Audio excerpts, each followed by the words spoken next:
Start network news theme, 55 seconds from now.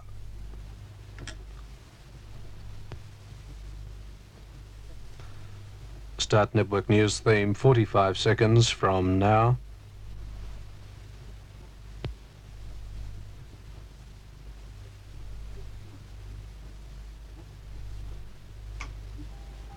Start news theme, 30 seconds from now.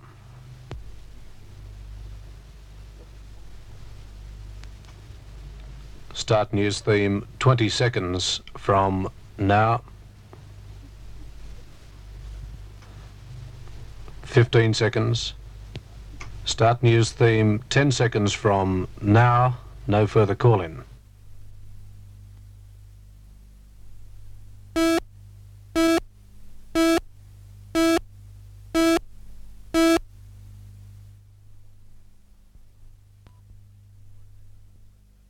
We have just received word that Elvis Presley, the legendary rock and roll star of the 50s, is dead at the age of 42. We have no other details at this time other than to tell you that police have informed us that the death was caused by respiratory failure, and we are checking other facts available upon the case, and we'll get back to you with the up-to-the-minute information on this incredibly tragic event that has taken place.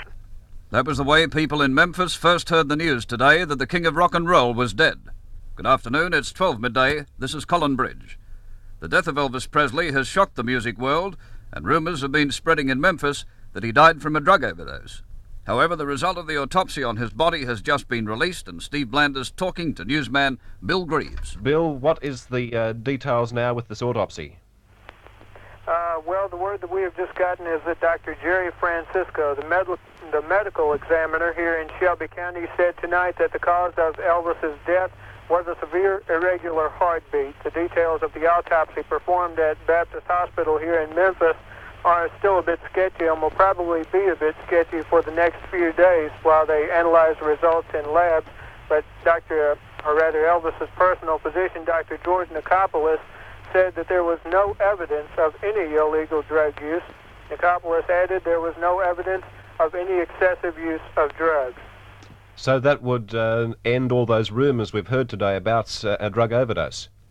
Right. Now, I was talking to some sources here in Memphis who were pretty close and who were frequent visitors to the mansion, and they said that Elvis was what we call here in America a very clean type guy, that he didn't really do that kind of stuff, and that they can't imagine Elvis even planning or preconceiving an overdose, as has been suggested down here where rumors are now running rampant. Yes, he's been in bad health for quite some time, in and out of hospital, hasn't he? Yes, that's true. Of course, you know, we in the press, we've never quite known exactly what he's gone into the hospital for. There have been rumors that it's because he's overweight, and I imagine that a lot of other rumors will come out, but exactly what he was being treated for, we will never know. We did hear a spokesman from the Baptist Hospital say that Elvis was a bit hyper-tense. Speaking of the hospital, there must be a big crowd of newsmen and fans around there. Yes, there is. There was since this afternoon. We got word that he was in the emergency room approximately 2 hours after he arrived at the hospital, and he was dead on arrival, but we just got word that he was in the emergency room, and by that time, needless to say, the emergency room and I would imagine the whole area outside of Baptist Hospital has been roped off, and there shouldn't be a car able to fit in there within miles. And also at Graceland Mansion, they've had to close down the highway and block it off because no traffic is moving out there. The police are having tremendous problems with the crowds out there. Is it only people from Memphis or from people from out of town coming in as well? No, people from everywhere. So how would you sum up briefly the overall reaction today to his death by mainly his fans? His fans are in shock. This whole city is in shock. The city administration is in shock. They have just dropped everything ever since we got word of his death at around 4 o'clock. There hasn't been any local news on the wire except for Elvis Presley is dead.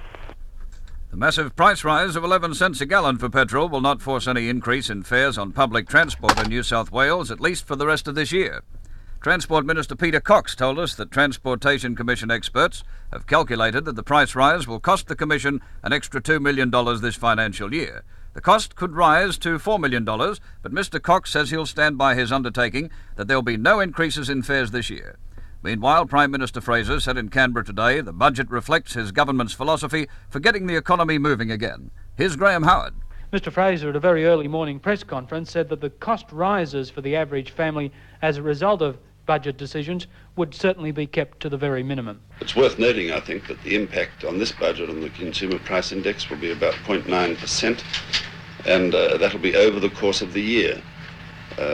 We obviously would have preferred not to have even that impact, but it's a smaller one than for several budgets, and it was made inevitable as a result of the oil changes, pricing changes that had to be introduced as part of a national energy policy. There's no way that Australia could go on with the very cheap petrol by world standards that we had up to the present time. But it is the tax changes which, for the Liberal government, represent the main feature of the 1977-78 budget. And I think it's a remarkable and a historic reform, and it's one that should be hailed all around Australia. The stock market has reacted to the budget announcement of an increase in crude oil and petrol prices by giving a boost to companies with oil interests. In Sydney today, BHP rose 12 cents to $5.90, Ampol Exploration was up 4 cents to $1.19, and AAR, which also has big coal interests, jumped 22 cents to $1.45. It's 5 minutes after 12.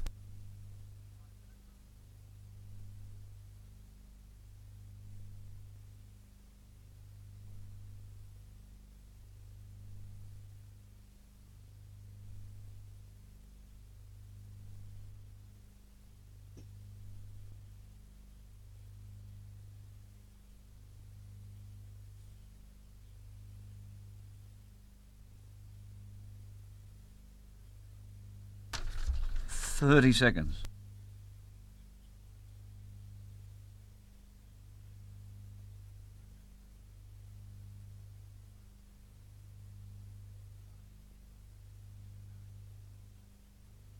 Fifteen seconds. 10 seconds. 5, 4, 3, 2, 1.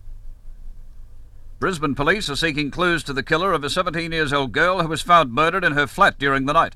The girl has been identified as Dawn Elaine Hillier. Here's John Knox. Her boyfriend had just arrived at the flat after an evening class at the Queensland Institute of Technology, and the moment he went in, he knew something was wrong. When there was no sign of her in the main part of the flat, he went to the bedroom to find her sprawled over the blood-stained bed. Her stomach had been stabbed several times and her throat cut across, and she'd been raped. In Brisbane, this is John Knox. Yachting, and Baron Marcel Bick, head of the French syndicate challenging for the America's Cup, said today he deliberately collided with Alan Bond's boat, Australia, in their elimination race off Newport. He said his tactician told him to hit the Australian metre, 12-metre, and he did what he was told. After the race, which the French lost by more than 10 minutes, they launched a protest, and the Perth syndicate also flew a flag indicating they were protesting about the collision, which occurred before the start.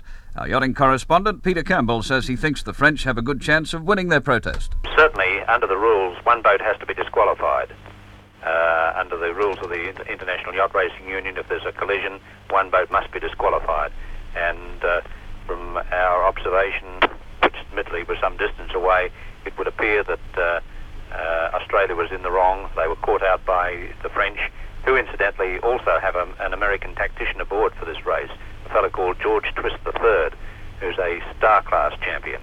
So both boats were racing with American tacticians aboard. In the other race today, Severia from Sweden beat Gretel 2 to make their series 2-all. The strike by 200 concrete batches, which has been crippling the building industry, is to continue for at least another week. At a meeting today, the men voted against a return to work in defiance of an order handed down by Mr. Justice Watson in the Industrial Commission on Monday. The batches are on strike over a claim for a minimum wage increase of $25 a week. The key issue in the deadlock dispute between 300 operators and the Shell company at the Clyde refinery in Sydney is now free petrol. The Federated Engine Drivers and Firemen's Association, which covers the operators, today took the claim back to the Industrial Relations Minister, Pat Hills.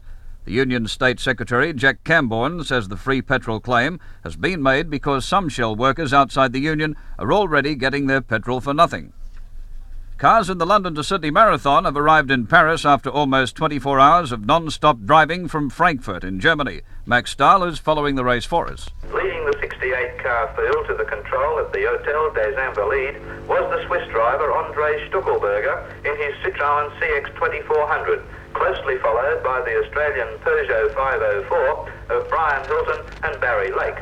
Soon after, almost in convoy, came the four Total Team Citroën CX-2400s. Once again, the run was largely trouble-free, and most cars were on time.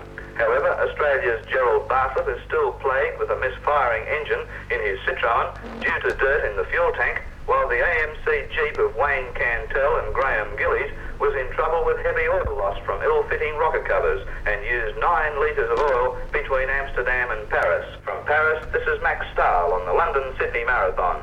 Now today's lottery is new jackpot lottery 1171, first prize $60,000, 19077, second prize 81425, third 14026. Special lottery 2905 is also drawn, first prize 17132, second 61998, and the third prize 14118. News time 10 after 12.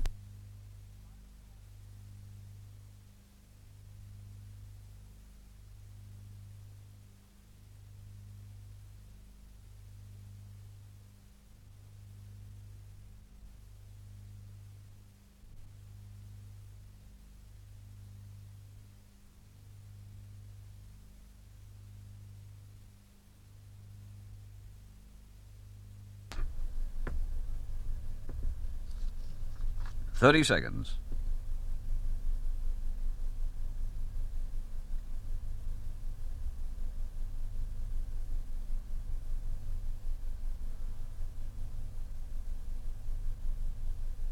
$15. 10 seconds. 5, 4, 3, 2, 1. Norwegian explorer Thor Heyerdahl is planning to sail the Indian Ocean on a raft made of dried rushes. He aims to prove that the Sumerians, the ancient residents of Iraq, were able to travel to places as distant as India and southern Africa. Speaking at his home near the Italian Riviera, Heyerdahl said he'll set out from the mouth of the Tigris River in November with a 14-man crew. The Duchess of Windsor is trying to ban a television epic about the abdication crisis that rocked Britain in the 1930s. The London Sun reports the Duchess is deeply upset at the idea of a film series publicising the royal love story that led to the abdication of King Edward. The 81-year-old Duchess, who's in poor health at her home on the outskirts of Paris, has asked her lawyers to take action. Now some more reaction on the federal budget. For the man on the land, there was some good news in the budget, but generally it was outweighed by the disappointments. Here's Alan Batchelor from the Department of Agriculture. Fertiliser subsidies will continue, but beef loans are finished. Rural adjustment will receive an injection of a further $22 million, but rural construction falls from $27 million to a little over $4.5 million. Brucellosis and tuberculosis campaigns will receive an additional $3 million, but compensation to owners will decrease. The wool industry will receive $31.4 million for wool promotion and research. Wool marketing assistance will total $59.5 million. But the wool producer will pay back to the Commonwealth Government in the form of levies and repayments $159.5 million. The dairy industry will receive $50 million for industry stabilisation and $6.5 million for price support for dairy products. However, they will be required to pay $55.4 million in repayments. Next, a check of today's top news.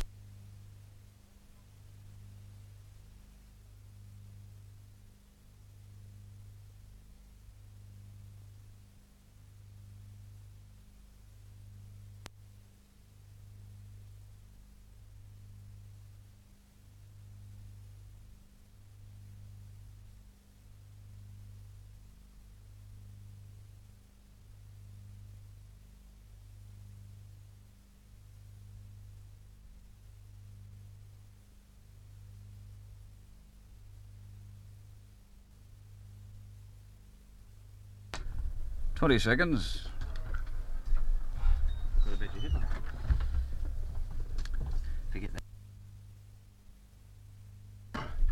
10 seconds. 5, 4, 3, 2, 1. Here again are the highlights of today's news. An autopsy carried out on the body of Elvis Presley in Memphis has shown there was no sign of drug abuse. Reports had been circulating that Elvis may have died from a drug overdose, but the autopsy has proved the rumours wrong. Thousands of people have gathered outside the Baptist Hospital in Memphis, where the singer's body is being kept. Presley died at his mansion, Gracelands, near Memphis earlier today, and doctors made vain attempts to revive him on the way to hospital. He died at the age of 42. Prime Minister Fraser said today the federal budget handed down last night underlines his government's philosophy and resolute approach to getting the economy moving again. He said it's a budget of responsibility and imagination, of achievement and promise, of challenge and opportunity. Reaction to the budget today has been mixed, with most of the criticism aimed at the petrol price increase of 11 cents a gallon. The state weather cool to mild, generally sunny days, but some cloud with local showers about the north coast, where there'll be southeast winds, moderate at times, light winds and sea breezes in the remainder, and further frost and fog tonight, and sea slight on a low swell. It's 12:15. Macquarie Rural News in 35.